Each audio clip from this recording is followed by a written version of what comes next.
Ito na naman ang low-carb food ni Lola. Masarap po ito.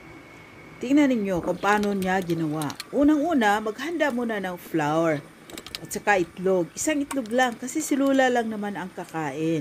At lagyan na rin ng panimpla para masarap. 'Di ba? Para mas masarapan ka sa kain mo, ikaw na bahala na magpasarap niyan. Depende na rin yan sa'yo kung ano bang gustong sarap ang gusto mo. Okay, yan, tingnan nyo.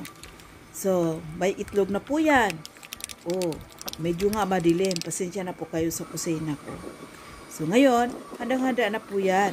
May ano siya ha, gagamitan niya yung, yung marinated na chicken at may flour na pangdikit at saka yung breadcrumbs.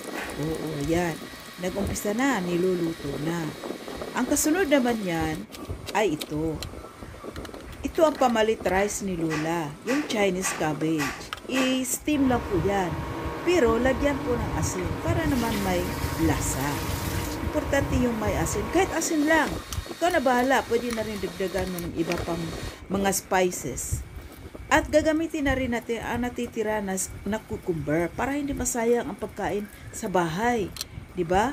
Mahal ang mga bilihin ngayon, kaya magtipid din tayo. O yan, madali lang yan, hindi na yan lulutuin, slice lang. O, pagkatapos niyan, gagawa din si Lula ng kanyang strawberry shake. Yan, yellow, strawberry, at lagyan na rin ng kunting gatas. Ayan, para mas masarap. Okay, pero wala ng asukal ha, kasi yung asukal, makapagdagdag po yan ng katabaan sa katawan natin. At hindi yan healthy. Gusto natin ang healthy na pagkain. Kaya yan, si Lula lang naghanda sa kanya pagkain. Oh, ayan, ready na.